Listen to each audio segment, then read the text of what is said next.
Good morning. Oh, shoot.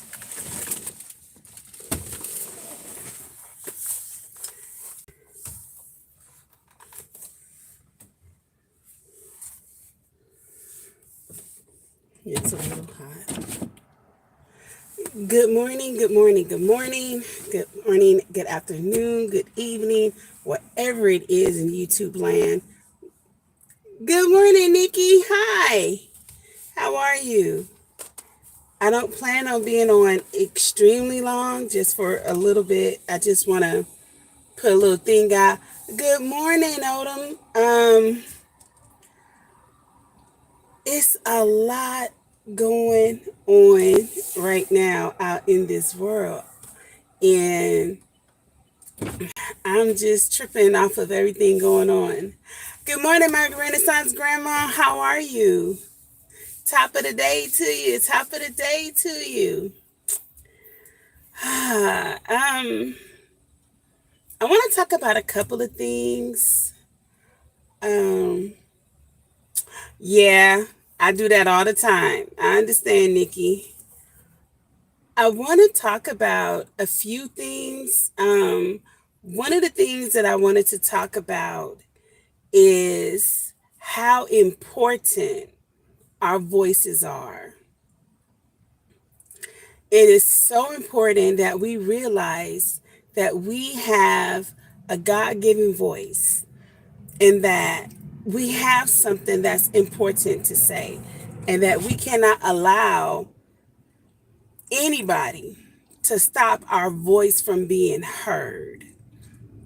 Now, what I'm really talking about is more so this election that's coming up.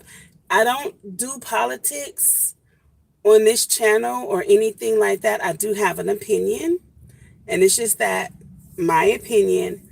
But even with that, I don't really voice it a lot because I don't like when people get into debates, because I know that things like politics and personal beliefs and things like that can sometimes cause a divide. And I absolutely don't ever want that on my channel or in our community. But what I do want to say is when we have an opportunity to let our voice be heard, we have to get uncomfortable sometimes and say and do what needs to be said and what needs to be done. Now, we are at election time, and I've been talking to people that really just don't have any faith in the voting. And I understand where they're coming from, because a lot of times it feels like it doesn't matter if you vote or not, because if you go out and vote, they're not going to consider your vote. People feel that way. I understand that. Some people feel that, my little vote does not matter. But I beg to differ. If everybody had that mentality that my one little vote was not going to make a difference, we really wouldn't be able to get a lot of things done. But when we take the time to say that I don't care if you're going to recognize my voice or not, or my emotions, my feelings, my contribution to this topic, I'm going to give it anyway, and you're going to have to deal with me.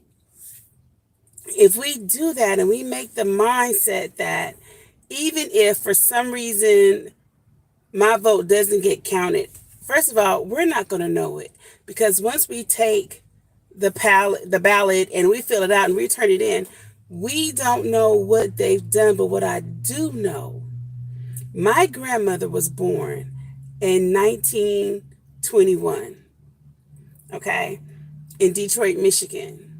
And her parents were from the South. So her parents didn't have the right to vote. And my grandmother had to fight to get that privilege.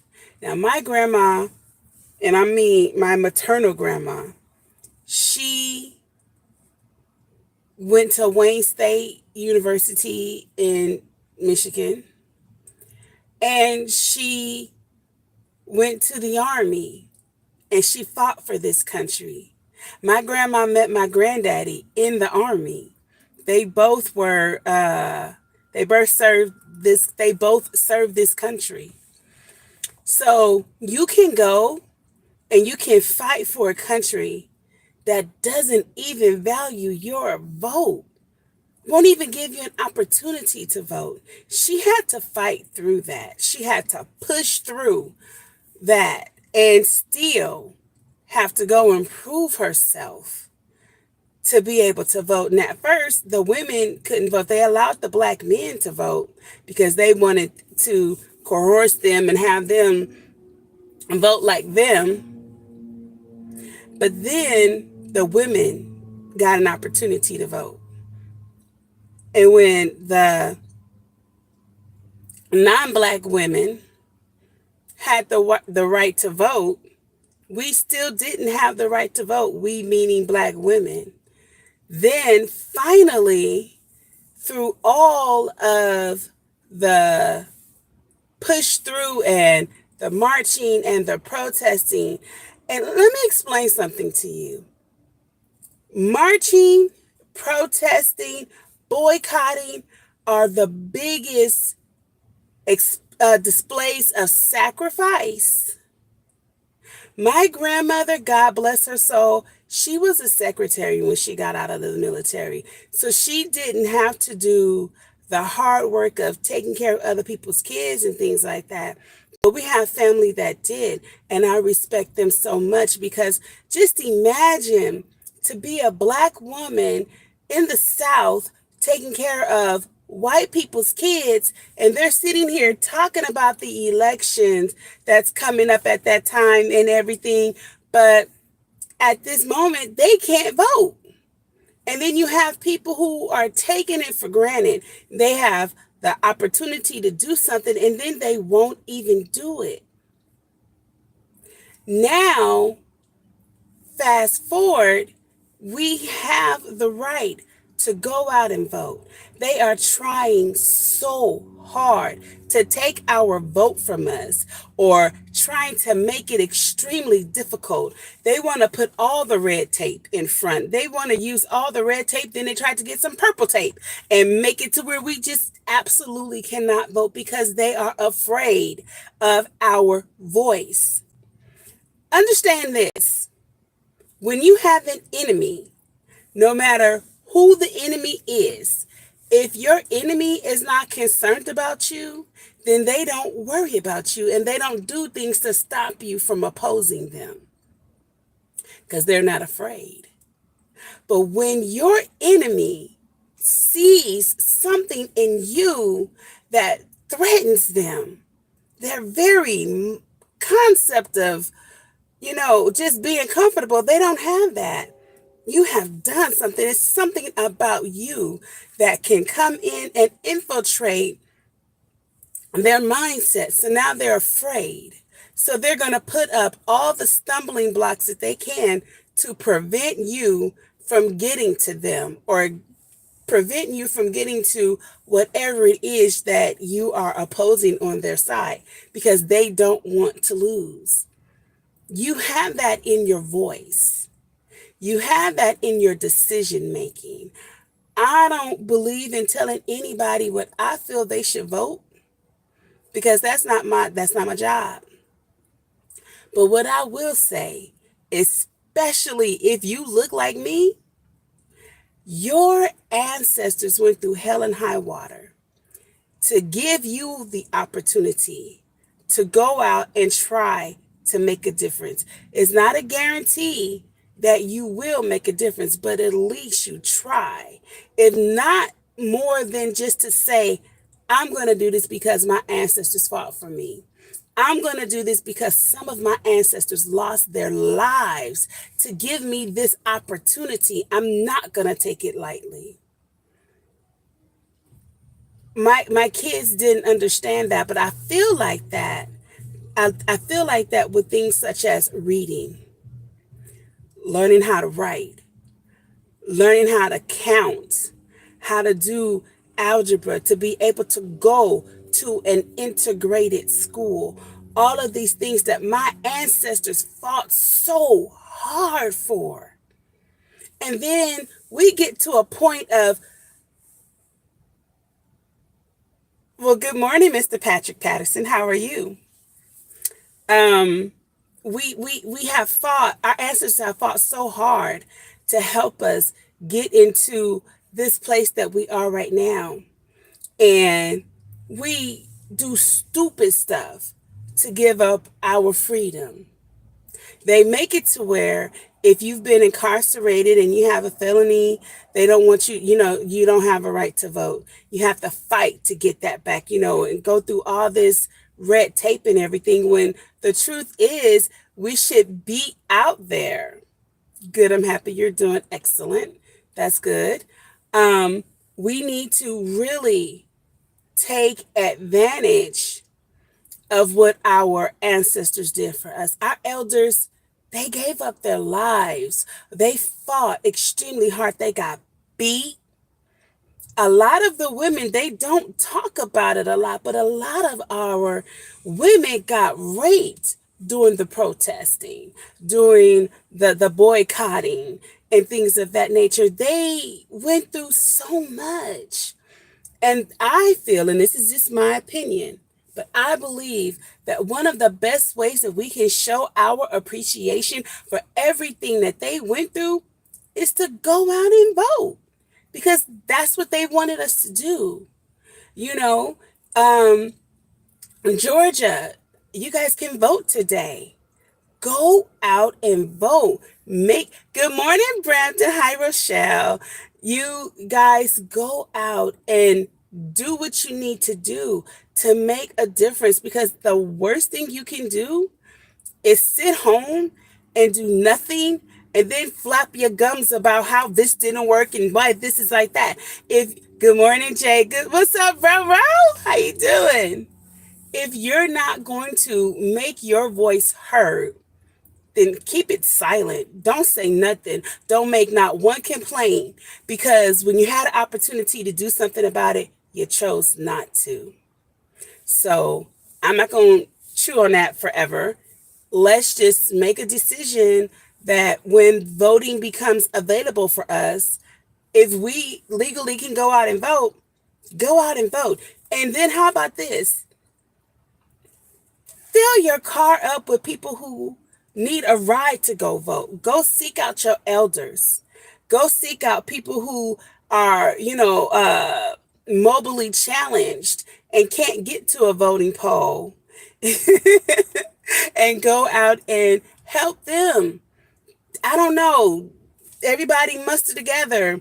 Everybody give, okay, can't say $2 now because gas costs so much. Everybody give $5 if you can, and posse up and let's go. And maybe you do 3 trips.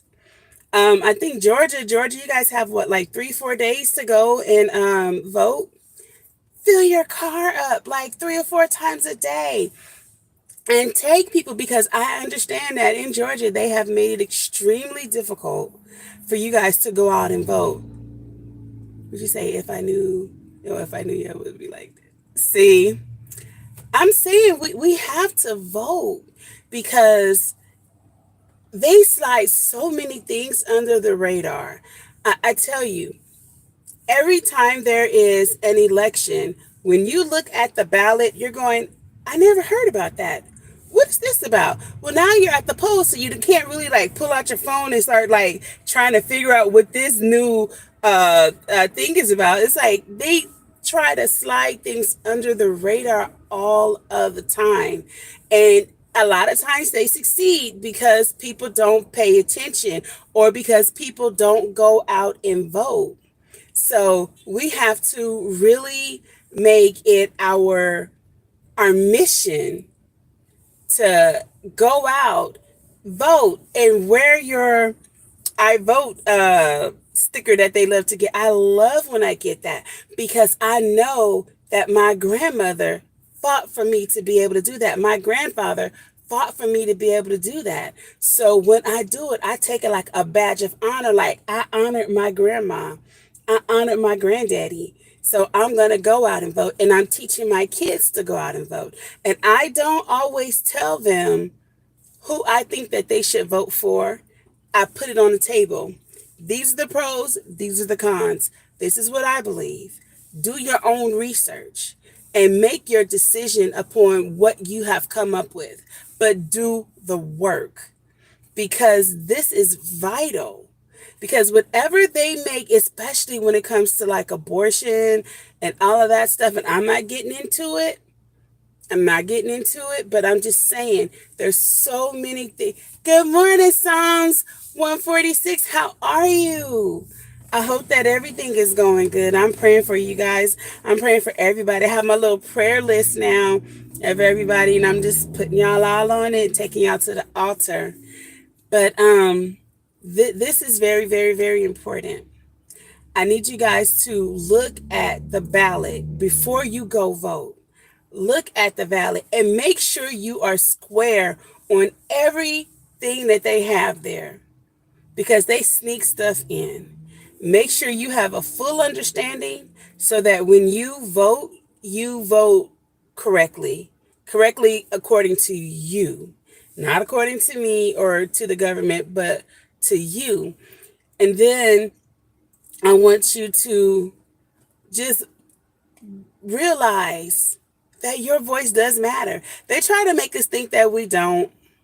Uh, nobody cares about what I have to say. My opinion doesn't matter. Your opinion totally matters. Your voice is totally significant, and we need you. So with that, I'm done. I'm done beating that drum. I'm done beating that drum. What I want to talk about next is right now there is some stuff that's going to be happening in the insurance realm. I'm learning some interesting things. What I want you guys to do is pull out your life insurance policies. And I want you guys to go back later on and I want you to go over what I'm about to say so that you can look at it with your policies and see what it is, because some of you guys might have some really janky policies. So first thing I'm going to talk about is your term policies. Now, I love a good term policy, but I want you guys to understand a term policy means for a specific amount of time. Okay, so most policies are like 30 to 35 years long. That's fine. That means that during that time, you are completely covered. But if you, wait, what do you say? Gotta run. Bye, Nikki. You have a great day as well. We'll see you soon. Probably Saturday on the chat, but bye. Thank you, my voice. You know what? Your voice is not little. Your voice is strong and it's powerful and courageous. But I want you guys to look at your policies and I want you guys to start figuring out these things. Well, like I was saying, term. That means that let's say you have a 30-year policy and you're 30 years old. That means that from the age of 30, hi Humphrey. Hi FR Humphrey. How are you? So from age 30 to age 60, if you pass away, your beneficiaries are going to receive X amount of dollars. Let's say it was for $250,000. Okay, so you live past the 2 years of a contestability, and so now you can go on and you can pass away. And if you pass away, your loved ones are going to get that death benefit. And that's great. You've taken care of it. But there's certain things you need to know. First of all, is that death benefit enough to sustain your family in the event that you are gone? Good morning. Good morning, Doreen's food. What is it? Food prep. resource. Hi, if you pass away and you have a mortgage and you have a family, you have a husband or a wife, and you have children, if your house is worth $500,000, or let's say your mortgage is around $500,000 left on it, and you have two kids and a spouse, but your policy is only worth $250,000, do you think that that's enough? Hi, Nicole. Nicole, you coming down here so we can go camping, right? See, I got you on here now. So we are going camping next month, right? You'll be with us when we go camping, right? I think it's the 13th, 14th, and 15th of November. Let me know. But if you have $250,000, but your mortgage is $500,000, I think I can turn this off now. Okay, yeah, good. The sun's out.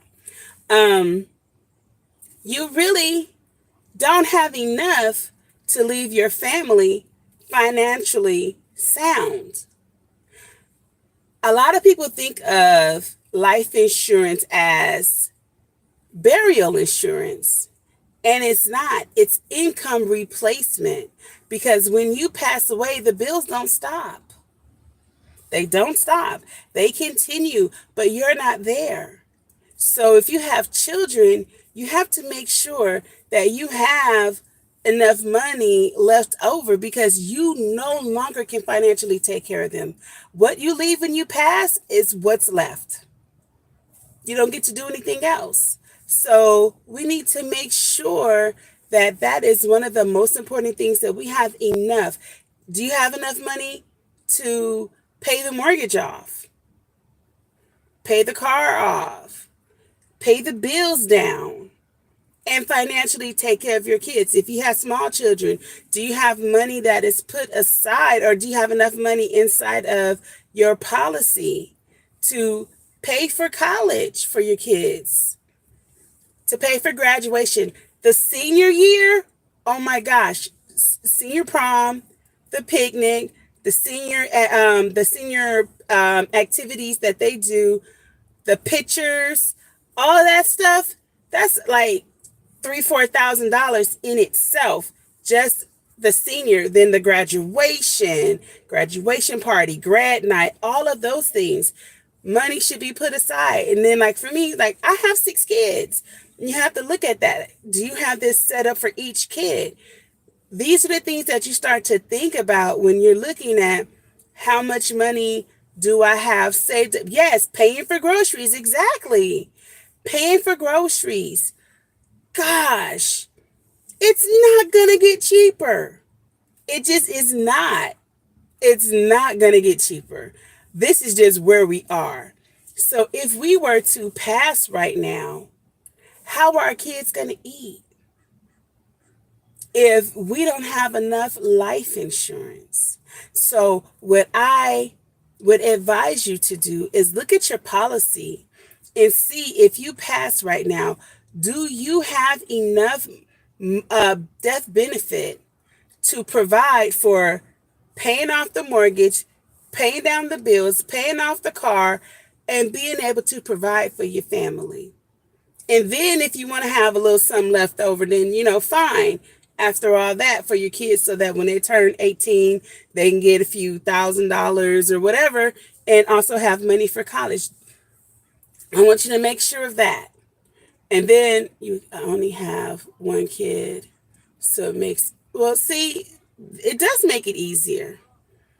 It does. You're right. But then after that, I want you to look up these things. I want you to look and see how long you're supposed to pay out on your policy. Because what happens for a lot of people who have like a whole life policy or whatever, what winds up happening is, as you get to a certain age, they'll tell you that you don't have to pay for the policy anymore because you've paid it up or whatever. But what winds up happening in a lot of those policies is, say when you get to age 65, you don't have to pay anymore. let's look at this. If I don't have to pay anymore, does that mean that the company doesn't get paid anymore? No, it's a business. They're always going to get paid. So what are they going to do? They're going to start taking it out of your savings. So the money that you have saved up that you haven't used yet, then they will go ahead and they will start deducting your monthly payment out of your savings. And let's say you live to be 85, so now you have exhausted all of your savings. Then they will start to chunk away at your death benefit. But understand this, they are not doing it according to what your original premium was when you first got it. No, they're doing it at your dated age. So when you might have been paying $50 a month for that 250, now you're paying 300 a month for that same 250 because you are older. So I want you to look in the clause in your illustration and see if it says that. Also, I want you to look into your illustration and see how long it takes for your death claim to be able to be completed, because a lot of them might say that if you pass away, your family will only get a portion for 5 years, 7 years. My best friend's policy was 9 years. I quickly took her out of that because that was no good. Because what that means is if you pass away and you have that same $250 benefit, death benefit, but you die before if she would have died before the 9 years, the only thing they were going to do was give her mom a portion of the money that had been accumulated. But first they were going to tax it and charge a fee. So the 300,000 that she had, her mama wasn't going to get that. So make sure that whatever policy you're in, if you pass away, they're going to pay out immediately. Like you're there, because you have to really watch it. Another thing I want you to think about is if you have life insurance through your job. That is a very tricky situation, because if you have insurance through your job, let me break it down to you.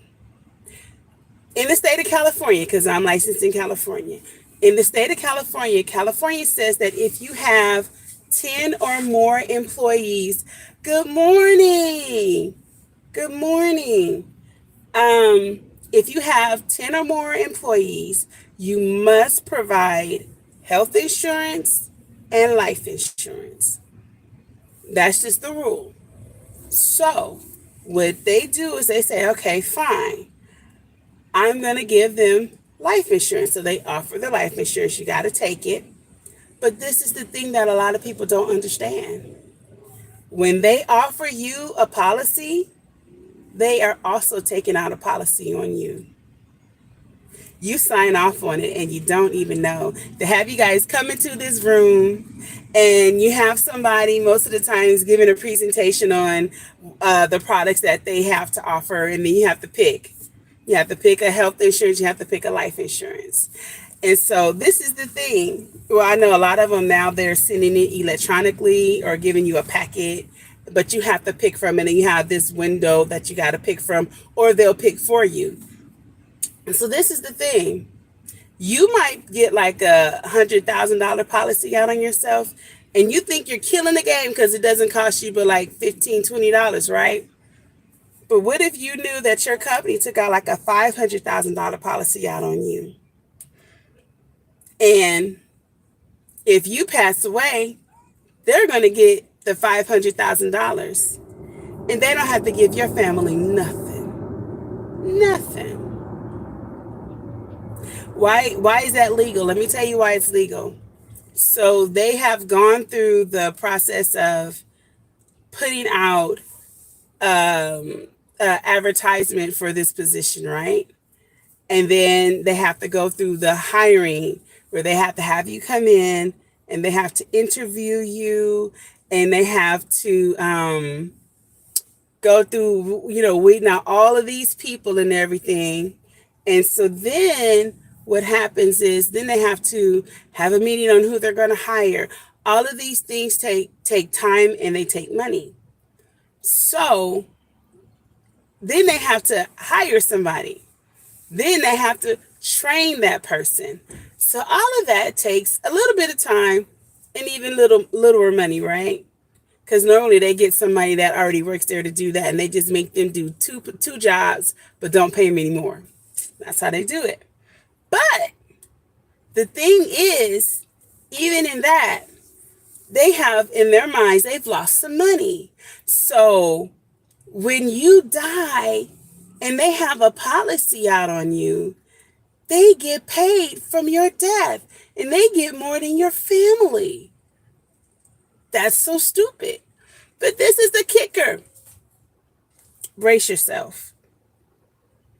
If you quit, or if they fire you, you lose out on your life insurance most of the time. You lose out on your health insurance, and you lose out on your life insurance. So now you have to start all over again. But now you're older. And now let's say you have the health ailment. So now it's going to be harder for you to get insurance. They don't care. Oh, and guess what? By the way, when you quit, you lose your health insurance. You lose your life insurance. But that does not mean that they stop the policy on their side. So you might not have life insurance anymore, but they still have a policy out on you. And as long as they pay that policy, you don't work for them anymore. But if you die, guess who's going to still cash in? They're going to still cash in, whether you work for them or not, because the policy is still being enforced. Yeah, if they're paying the policy, wouldn't it be separate from yours? Yes, their policy is separate from yours.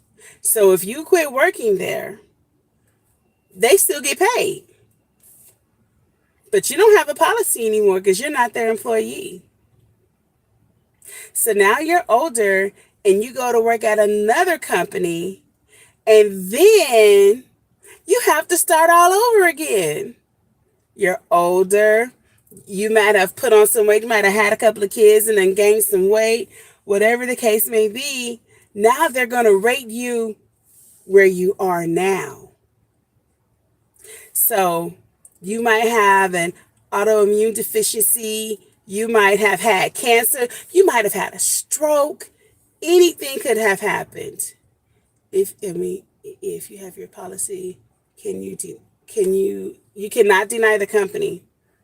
You cannot deny the company. And the reason that you cannot deny the company is because when you sign the contract, you give them permission. And a lot of people don't know that because they don't read the contracts, because it's written in lawyer jargon that you don't know the words of. It's hard for me looking at your arms while I'm you're bundled. Oh. It is 71 degrees outside right now, and I'm in the car with the windows down. With the windows up. So I'm totally fine, and I don't get cold easy anyway. I used to live in Detroit, and this is how I dressed in January. So, it is what it is. But so yeah, they can just, stay paid. And then you say, I almost always have been self-employed. So then if you are, here comes Jeremiah. If you are self-employed, then it is imperative that you have the proper health insurance and the proper life insurance, because at the end of the day, you cannot under any circumstances let it lapse. Because if you let it lapse and you start over again, they're going to start you over from where you are now. They're not going to say, well, you had a policy for 10 years and it was this much. Most of the time, they're going to say, okay, Well, you're 10 years older now, and you weigh this now, and then you're on this medication and all of these things. So it's imperative when you get it and you make sure that you have a good policy. That's why I want you to go through these things. Write this stuff down because it is vital. Are you totally taking care of what you need to take care of? If you need to borrow, we have life in critical. Okay, critical illness. We have life in critical illness. Okay, so that's kind of like long term. That's good. Don't let it go because long term kill or critical illness, as they put it there, that means that if you get sick, you have a really bad illness or something like that, you get critical, they're going to take care of you. It might cost like $7,000 a month, maybe more, but you've paid into it. So it's going to take care of you. That's a great thing. This is what I would tell you to look at. Does that mean that you're not going to have a copay? You need to find out if you wind up in the hospital or anything, are you going to still be responsible for any type of a payment? Because if you are, then you need to start preparing for that now. Because they might pay $7,000 a month, but you still have a $1,200 copay. You need to find all of that out. You guys be extremely specific in asking all of the questions, because what I want you guys to do is I don't want you to call your agent and ask these questions. I want you to call the company. And when you call the company, I want you to do this. Write it all down.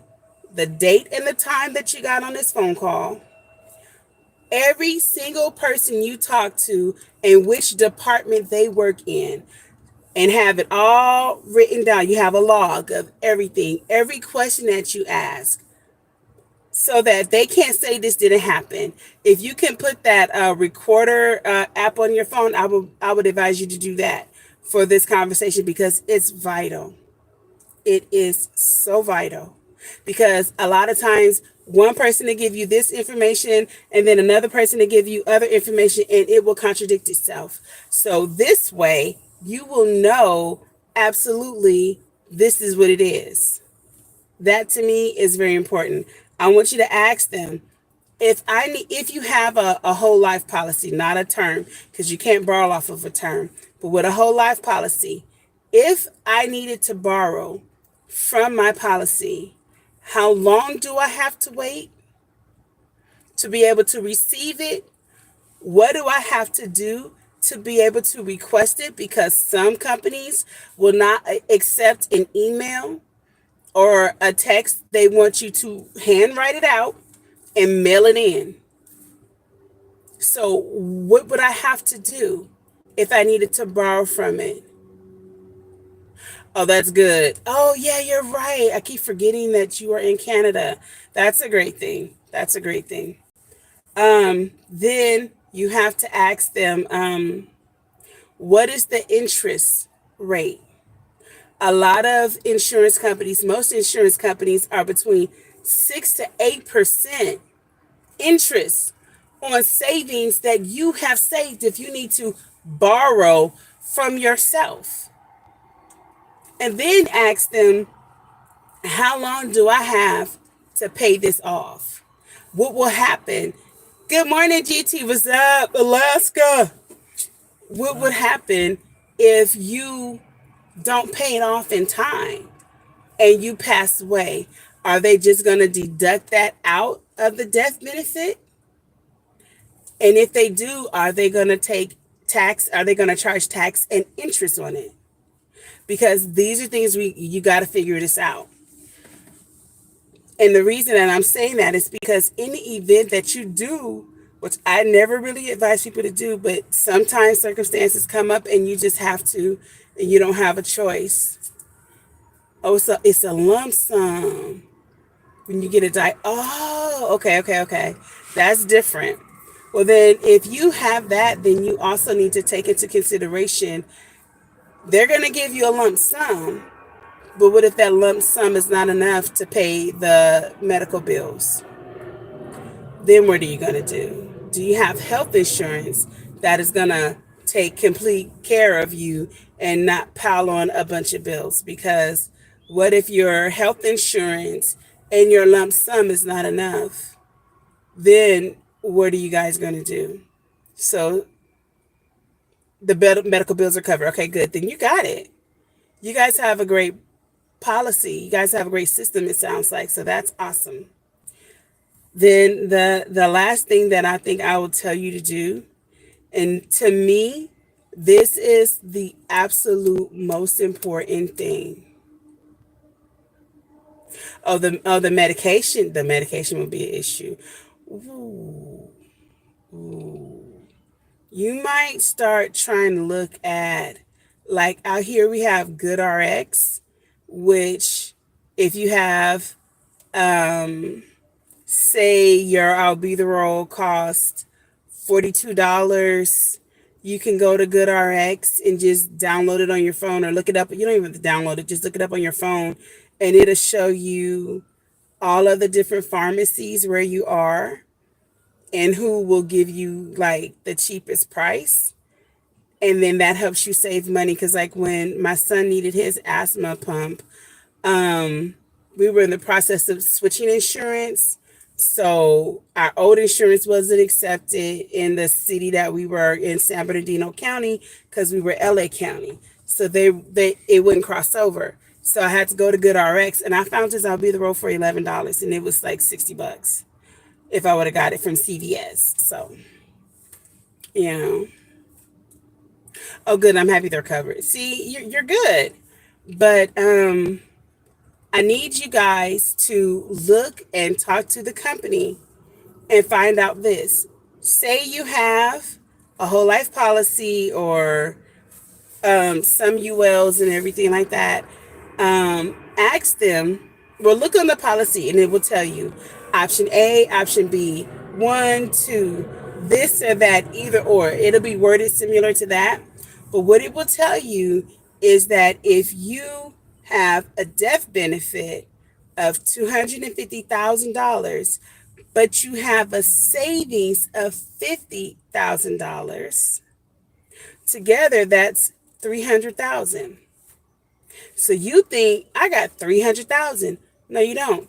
You have a death benefit and a savings, which are two separate entities. However, when you pass away, they don't look at it like that. This is what they're going to say. Do you want option A, 250,000, or do you want option B, 50,000? That's what they're going to ask your beneficiary. And they're going to go, wait a minute. My daddy had 300,000. No, no, no, no, no. You don't get to get both. So which one do you want?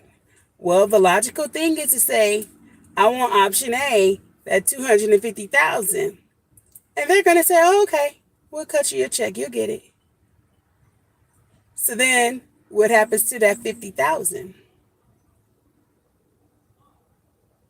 The company keeps it. Why? Because when you signed that contract, you gave them permission. Your beneficiaries don't get to. Now you have saved, you have allowed them to take your money, flip it and flip it and flip it in a global economy. They've made so much money off of your money, and now you've passed away. And you think that you have left your families a hookup. No, not completely. Especially if it's not enough to pay the mortgage off. If it's not enough to provide for your kids. So if you have two children, $100,000 life insurance policy is not enough. That's not going to take care of your family. We're not even talking the funeral. We're not. We're not talking about your burial. We're talking about after the burial. life still is here. The bills, the rent, the mortgage, the food, um, everything. Your child is growing, medical expenses, the copay for health insurance, all of that's going to come in. And yes, we know that if the parents have been working in most places, we'll be able to get a social security. But is that enough? If you're making a minimum of $2,500 a month, and that's pretty much going into the wellness of your family, but the Social Security check is only $800 for the adult and $400 for the child, your income has not been replaced. So I want you guys to look at your policies and talk to the company. And I'm always going to stress talking to the company because a lot of times agents are incompetent. A lot of times agents are greedy and they only want what's going to benefit them, and they will put you in bad policies. And a lot of times they don't know, but a lot of times they do know because they want the sale. They want to make sure that they are getting their bills paid. And so they might put you in a 10-year a 10-year term policy for $250,000, knowing that you have 7 kids and that your mortgage is $2,500 a month and you owe $750,000 left on your mortgage. They know that. They know that you got 2 cars. And guess what? They don't care. They're going to put you in what you think you want instead of doing an actual analysis, a financial needs analysis to see what your needs are, to make sure that when they close you, it makes sense. You may say, well, I can only afford $50, and that $50 will only get you like $250,000, but there's ways to shift it to make it available for you to be able to cover what you really need to cover. Because at the end of the day, this is final. When you're gone, and there's no do-overs, and there's no changing it. Then, what is your will looking like? Do you have a trust? If you pass away, are they going to be fighting over your estate? You don't want that. Families always fight, when somebody passes away. That does not have to be a big house. Not at all, GT. Please. California, New York. In New York, that could be a 2-bedroom apartment.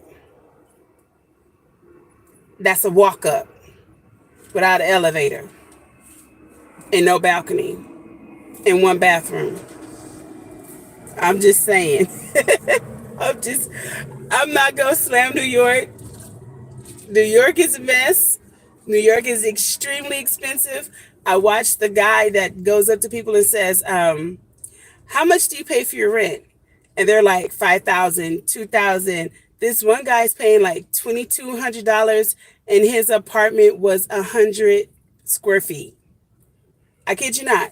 Look him up. He's on YouTube. It's ridiculous. I couldn't live like you. See, you've seen the show. Exactly. New York is extremely expensive and you get very little. If you are paying $5,000 a month for rent, that is $60,000, no, $30,000 a year. $60,000? $30,000 a year. That's ridiculous. To me, I would more so prefer to take that money and invest it in purchasing a home out in Connecticut or somewhere out there. But everybody does what they want to do. For me, I want the most for my money. But to them, hey, they're in the city, they're in the hustle and bustle, they do what they want to do. Oh, hey, Lashes, how are you? Good morning, sister. I may be coming out your way in the next 4 to 5 months. I'm trying to work some things out. And I might be out there in Florida. We'll see. I'm going to go visit my uncle and my nephew, but they don't know it yet. Oh, my cousins, but they don't know it yet. It's going to be just a little bit of a surprise. And never getting a house for, right. That's $500,000. It's $500,000. I don't see the point, but it, that's me. I never wanted to be the person that lived in the big luxurious house. I want to be comfortable. I want to have really nice. It doesn't have to be elaborate. I'm more so on having land than I am having a really big, huge house anyway. Like we have a 4 bedroom, 3 bathroom. Our house is 2356 square feet, but we have a big family. So although it might sound like it's big, it's enough for our family. That's it. But I wouldn't no. First of all, then you have to hire staff to help you clean up and all that. It's a lot. It's a lot.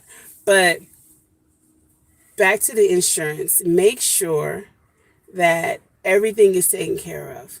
Get you a will. If you guys don't have a will, listen to what I'm telling you. Find somebody that does prepaid legal. You can get them for 30 days and they will pay. I mean, you can get a free will. Now, when I was selling prepaid legal, it was $36 a month.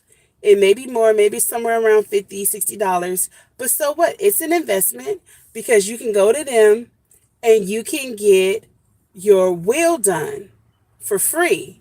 Wills cost between $250, $500. Some places $1,000. But you can get that done. Get a trust done. Make sure that whatever you have is going to go to who you want it to go to. Families fall out all the time over, well, Papa left me this. Papa said I was going to get that. No, I want it. All of that stuff. No. And this is another thing that is very important. If you have children, leave a letter, leave a video, whatever it is, to each child. Your last words to them. It might feel a little bit morbid, like, oh my gosh, I can't believe I'm doing this, but do this so that your child knows how you feel about them, because you never know when you're going to pass away. God forbid I could take off and get into a car accident and die right now. We just don't know. Now, I'm praying that doesn't happen. Lord Jesus, I ask for 45 more years. But I'm just saying. But then also, make sure that more than one person knows where things are. Because what happens a lot of time, like I'm dealing with this right now with a family member, because we just had a family member pass away. And the husband knows where the policies are, speaking to the lawyers and everything.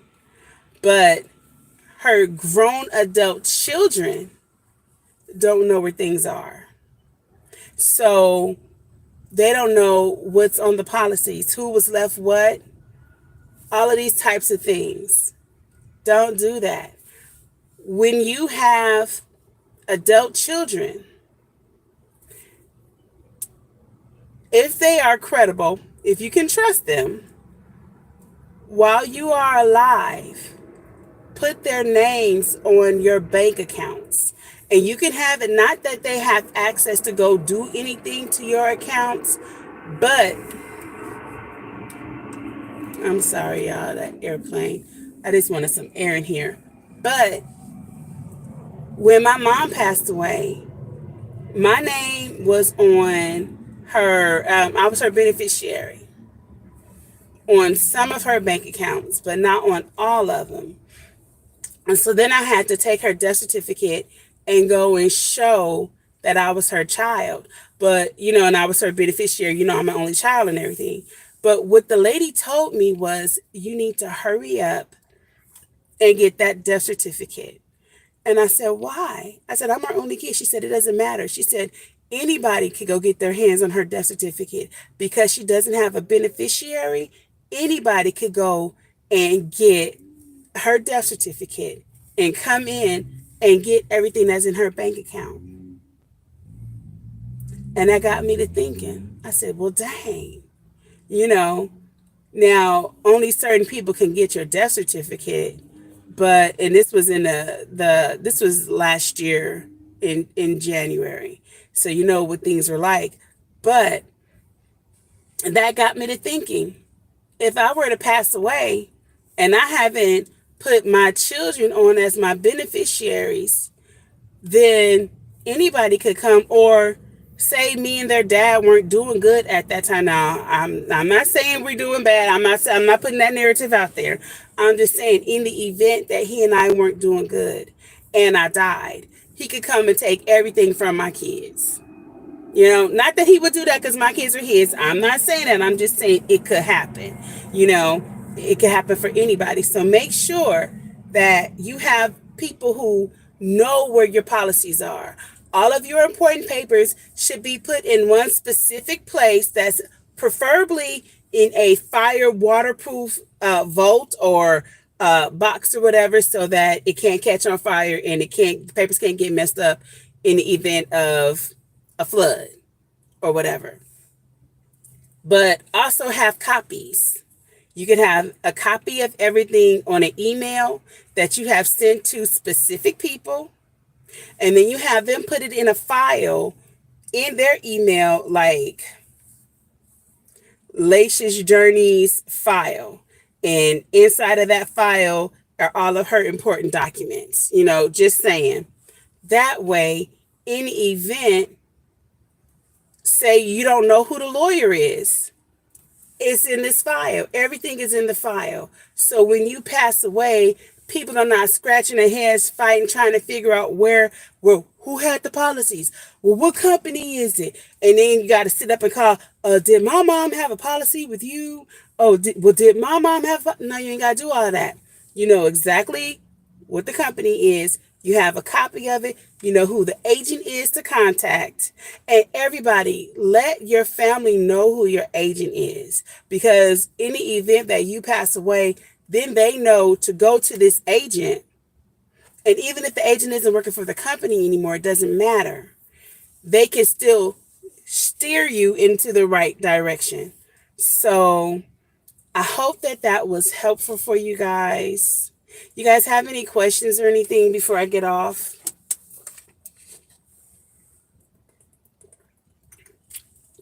I hope that was something to get your squirrel running. You know, life insurance is definitely a must, but it's a must to make sure that you're in the right life insurance. I don't want you guys to be in these policies that are no good. I don't, because you are putting your money and your trust into these agents and these companies. And I'm not going to say that the companies do you wrong, but I will say that agents can do you wrong. There's a guy that I was going to join his team, but I was listening to,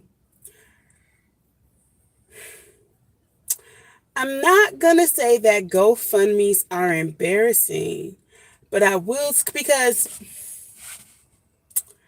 it's not to me that it's embarrassing, because if it's a need, it's a need.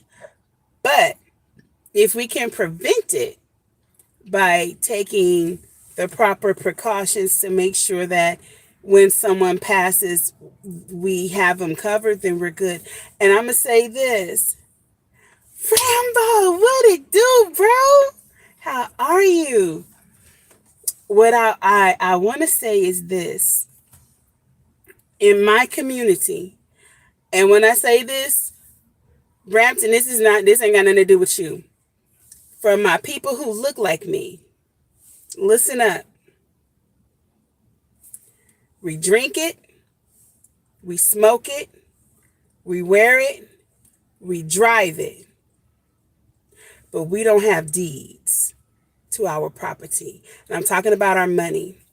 We will insure our car because the law says we have to. We will insure our phones. We will insure our UGG boots. All of these different things, but not have life insurance on our children. Not have life insurance on our lives. And then we're going to leave the burden of our families to have to come up with some money to bury us when we could have taken care of it ourselves. This is not cool. Black people buy more life insurance than any other nationality right now. The problem is we don't always pick the right life insurance. So it is extremely important that if you're going to go spend $1,200 on your weave, that you make sure that you have enough life insurance that if you pass away, your family's not going to be struggling. So true. We don't save. We don't prepare. We don't. It's like we get upset when other minorities can come together and stay together and save their money, and then the next thing you know, they have businesses and everybody's branching out doing their own thing. In the same amount of time, we all get the same 24 hours.